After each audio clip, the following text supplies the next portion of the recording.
The world changes. People change. Situations change. I know you've heard it many times, but just to reiterate, change really is certain, and it is constant. But as Charles Darwin puts it, it is not the strongest of the species that survive, nor the most intelligent, but the one most responsive to change. As we go through today's presentations, let's think on change and what positive actions we can bring to impact the promise of won't always be the same. This is Jamaica Magazine. I'm Theodore Henry, and this is where your half-hour information package opens.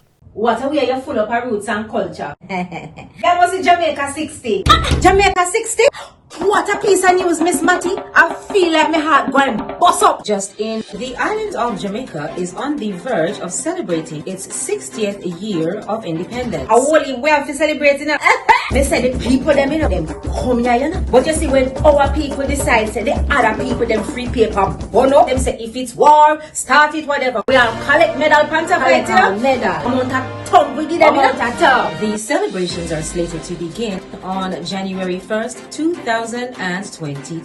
Organized by the Ministry of Culture, Gender, Entertainment and Sport. We have more in this report. On site and planning activities are ablaze. Persons are advised to download the Reggae Jamaica app to know what it pre. Activities for the Jamaica 60 celebration. Yeah. I download the app to get the updates then.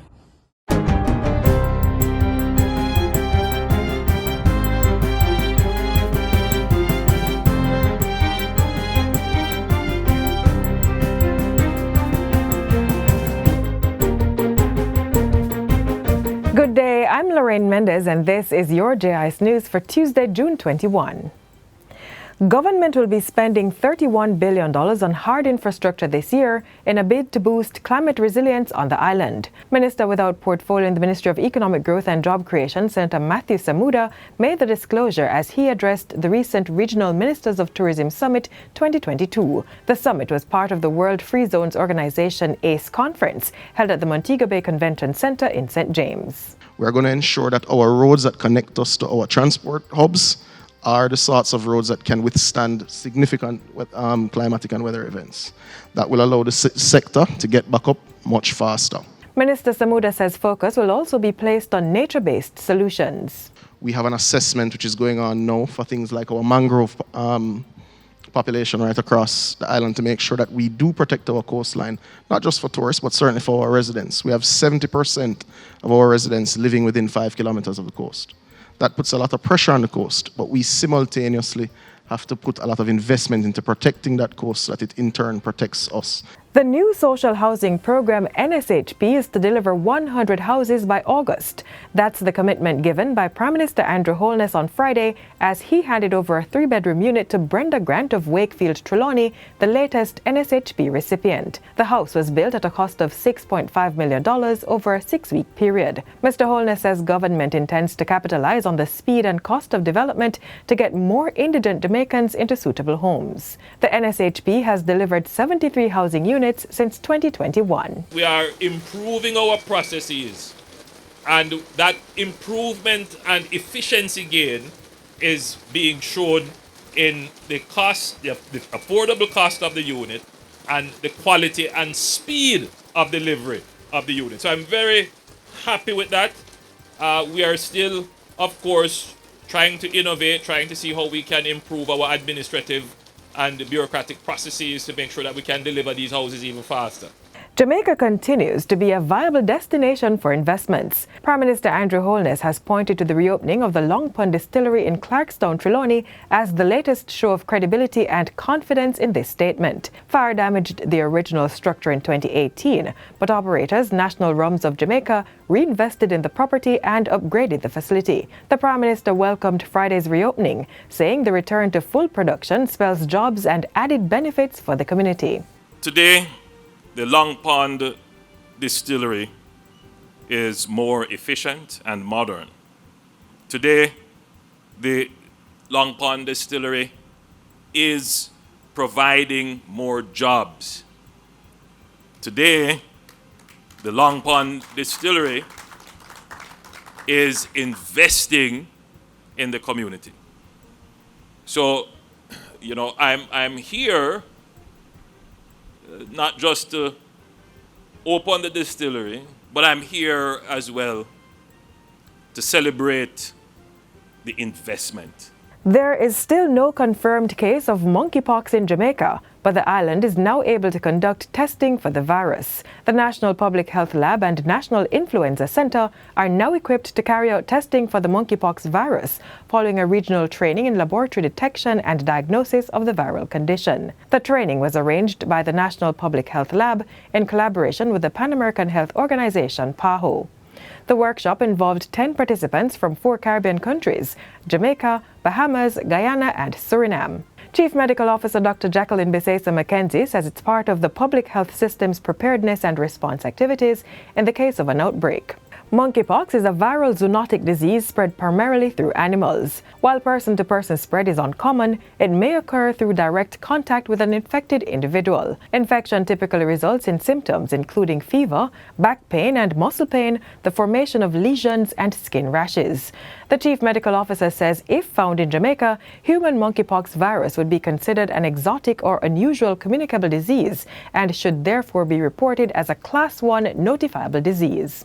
That means public and private healthcare workers must report cases immediately on suspicion to the respective parish health department and the National Surveillance Unit. And finally, Minister of Justice Delroy Chuck is appealing to citizens to use alternative justice services to resolve manageable disputes. This, he says, will help to reduce the vast number of cases that go to the courts on a yearly basis. We have over 70,000 cases that come to the courts every year. The burden on the court is really significant. Even though the vast majority of cases in the parish courts are being dealt with, 90% of them are being dealt with within a year, that remaining 10% or 2%, they really are the ones that you get the complaints about. Because many of these less than 10% or 2%, they are dragging on over a year. Minister Chuck was speaking at a National Public Education Day symposium staged in St. Andrew recently. And that's it for JIS News today. I'm Lorraine Mendez. Thanks for watching.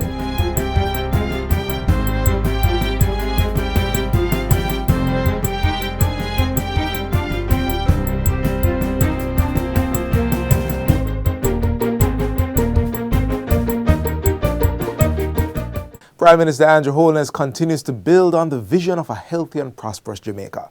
Here's how that agenda was advanced in the last week.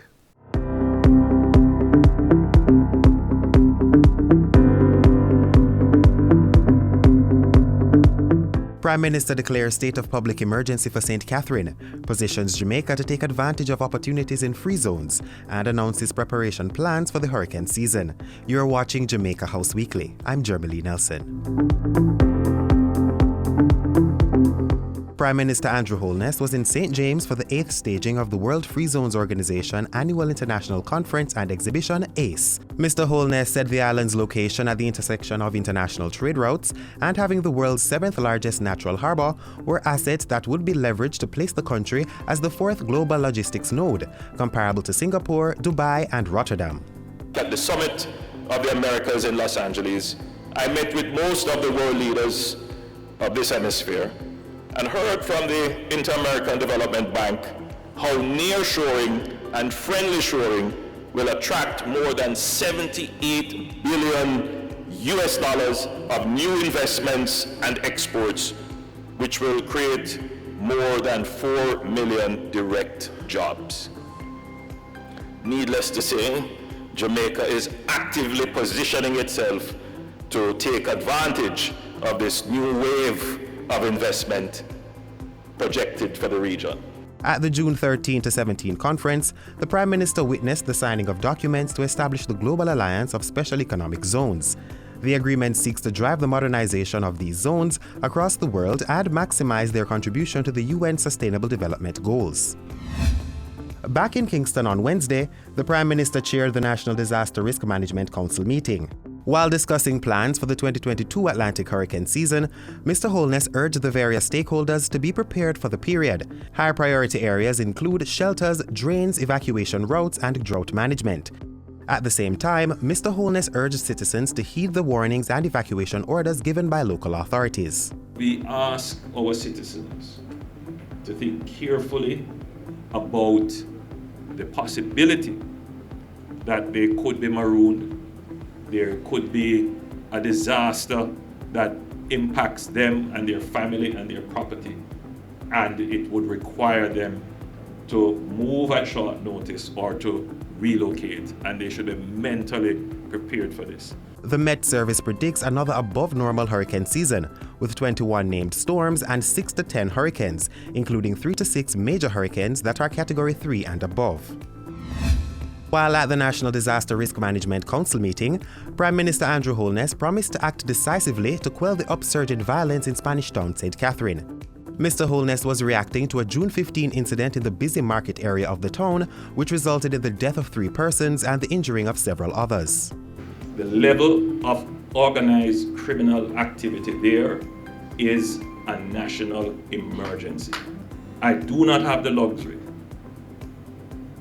to be dithering on these matters anymore. We have to act on it. After careful consideration and review of the current crime situation, His Excellency, the Governor General, has declared a state of public emergency for the parish of St. Catherine. Prime Minister Holness staying true to his promise made on Wednesday by declaring a state of public emergency for the entire parish of St. Catherine Friday morning.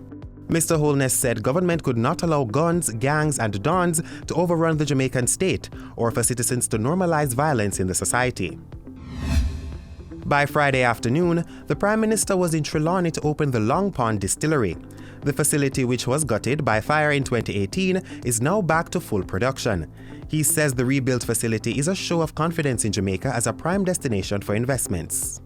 Today, the Long Pond Distillery is more efficient and modern. Today, the Long Pond Distillery is providing more jobs. Today, the Long Pond Distillery is investing in the community. While in Trelawney on Friday, the Prime Minister traveled to Wakefield, where he handed over a 3-bedroom dwelling to Brenda Grant.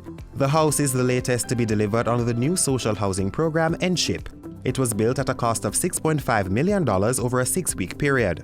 Mr. Holness says the NSHIP will issue 100 units to indigent families by August. Already, we have built 73 such units between this year and last year. The bulk of them being this year. We have improved the process and the system, so now we will be able to deliver at least 1 or 2 houses every week, if not more. So you're going to tired to see my face. Back in Kingston on Friday evening, Mr. Holness attended the inaugural Cecil Cooper Foundation Scholarship Launch at Exhibition. Eligible final year students attending the Edna Manley College of the Visual and Performing Arts will be able to access full scholarships each year. 4 to 6 first-year students will also benefit from bursaries. Earlier in the week, the Prime Minister met with subcontractors attached to the Harbourview to Port Antonio leg of the Southern Coastal Highway Improvement Project. Mr. Holness received updates on ongoing infrastructure works on the project and discussed timelines on the implementation, management, and completion. And that's it for Jamaica House Weekly. Be sure to join us again next time for more news stories coming out of the Office of the Prime Minister.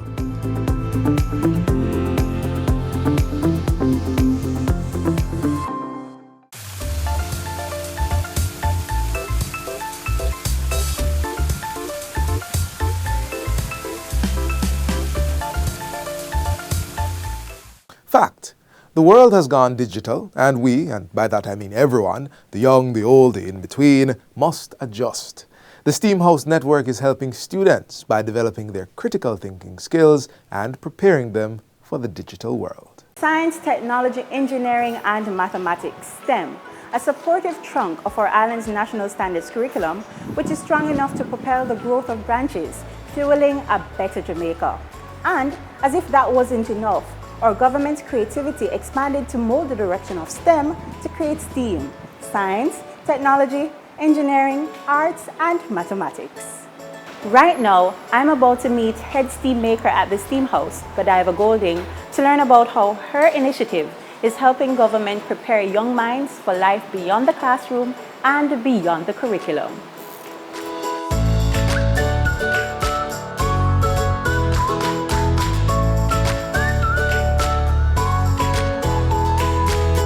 Steamhouse is a learning hub for science, technology, engineering, art, and math, more commonly known as STEAM. We teach integrated approaches to robotics and coding that allow students to actually solve real-world problems. So we do this through, again, coding and robotics education, and taking them through the process of exploring, imagining, and then making. At the end of Steamhouse programs, you will always end up with some sort of end product, whether that be a game, be a prototype, or some web app that you can share with your family and friends. And we center all of this around project-based learning, because project-based learning is what is going to help students to build their problem-solving skills, critical thinking skills, and also help them to channel their creativity. So I know you might be wondering, why was Steamhouse created and what is the target audience? Here's the answer. So Steamhouse was created with the vision of preparing students for this digital world that is increasingly about artificial intelligence, about technologies, about data, is about computers. And how I first got my start is being introduced as an electronics major at the University of the West Indies. And so, having gone through that experience, learning for the first time about coding and all these fine things at 21, 18 years old, thereabout, I thought it would be really good if we could have students as early as 7 actually learn some of these skills now. Because if they learn it at 7, by the time they get to 18 and 21, they're better able to actually actively participate in this world that is increasingly about AI and self-driving cars and all the fun things that we're going to be able to do with the internet. You have heard about coding because you're right here with us today. Who would like to raise their hand and tell me what coding is or what they think coding is? So there are a number of ways that we engage students in our programming.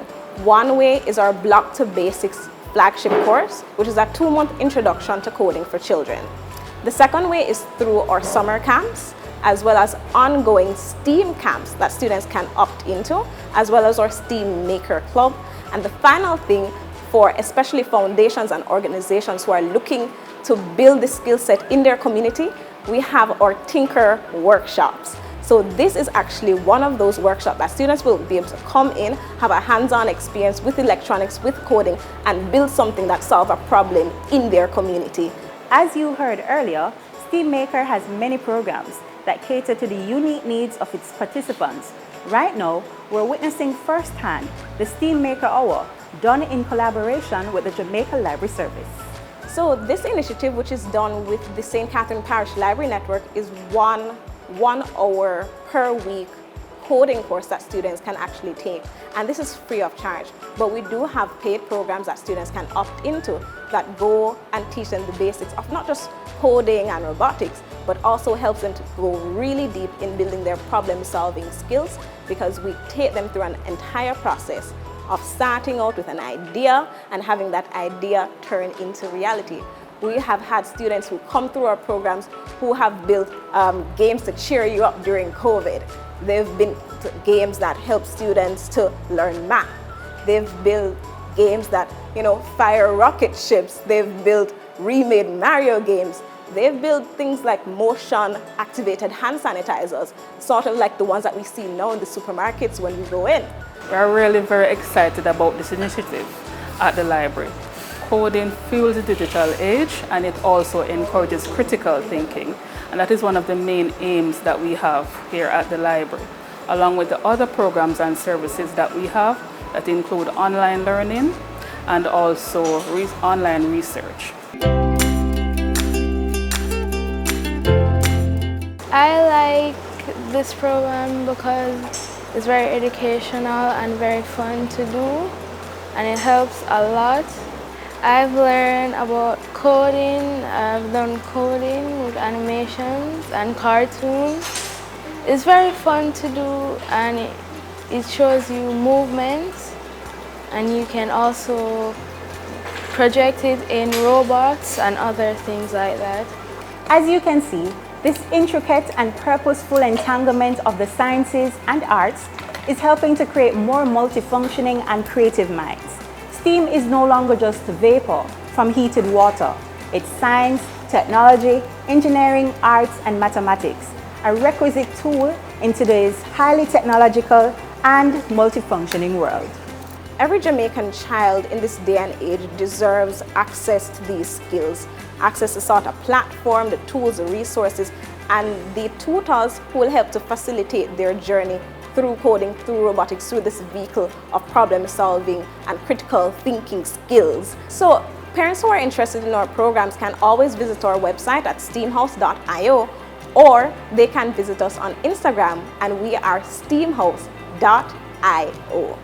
With this, we start as early as 7 and we go as far as grade 9, and even beyond that for students who are interested in like robotics coaching for respective robotics competition that have especially popped up in Jamaica over the past 2 years. So, if you're looking for an activity that teaches your child the soft and technical skills they need to be creators in the 21st century, why not try coding?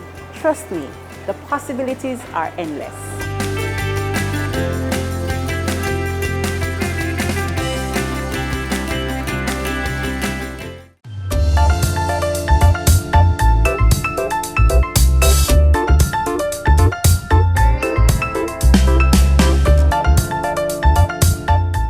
You remember that phase in your life when you were most impressionable?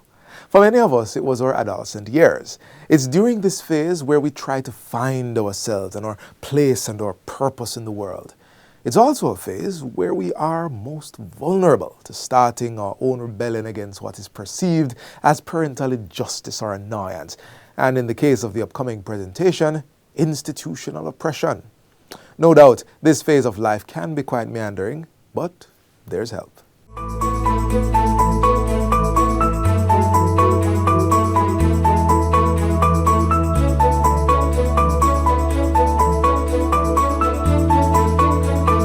Our journey unfolds in different ways, different paths trodden by the unique whirls and ridges of our footprints.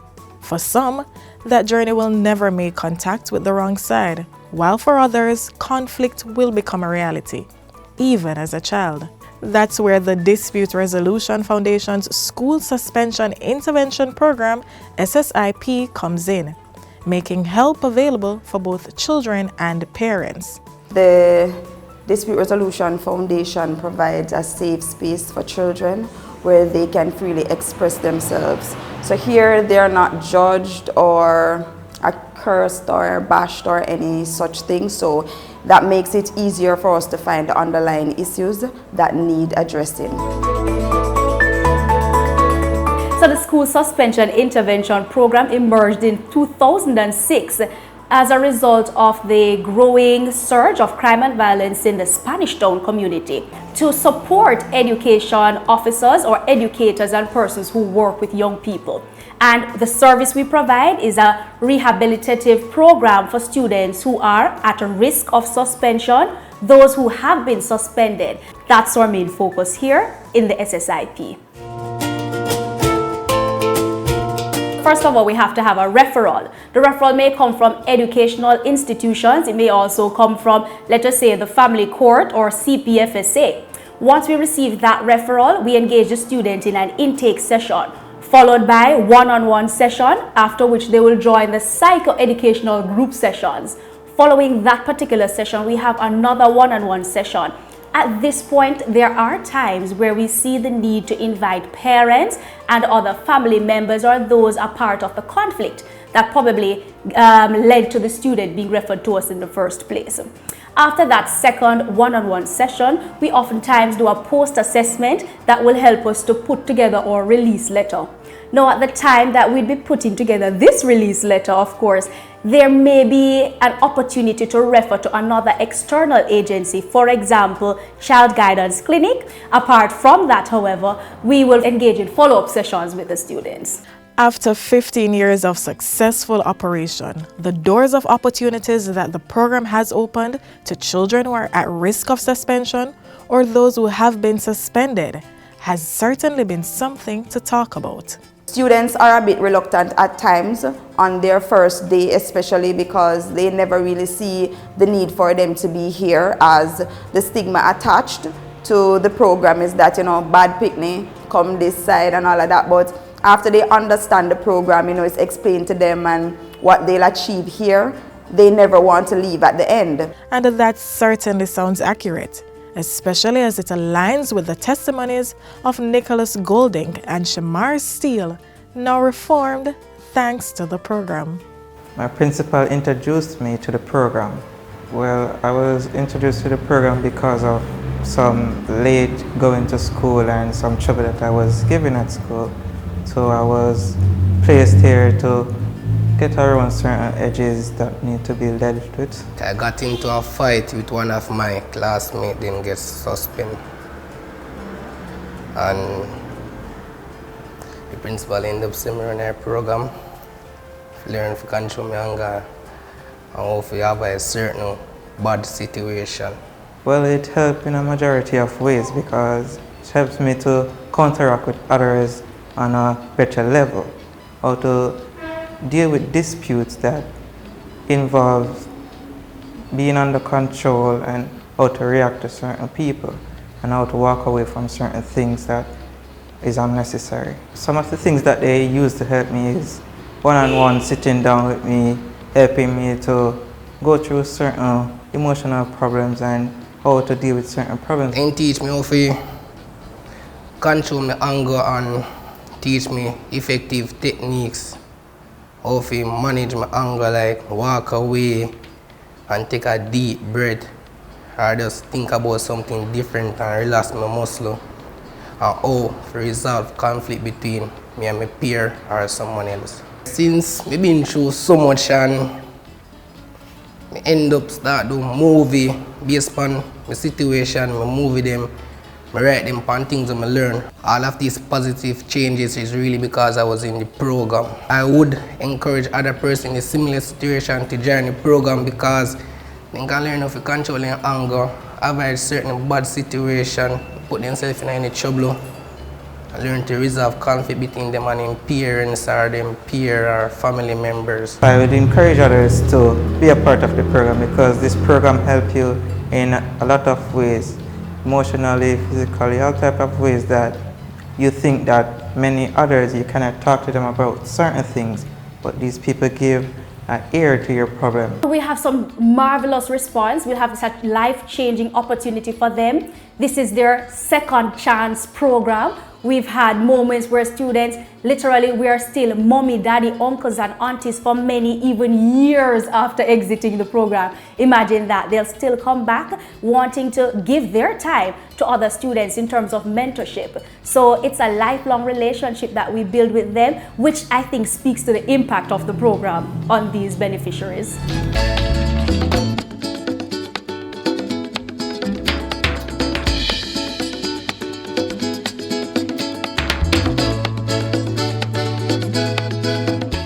And that's all the content in your package today, but another will be delivered tomorrow. Same time, same place, but of course, the presentations won't be the same.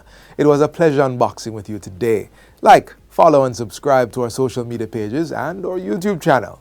We thank you for your continued viewership, and the team here at the JIS would like to remind you that we can't be afraid of change. You may feel very secure in the pond that you are in, but if you never venture out of it, you'll never know that there is such a thing as an ocean, a sea. That's a quote by C. Joybel C. Until next time, I'm Theodore Henry. Take care. This has been a production of the Jamaica Information Service, the voice of Jamaica.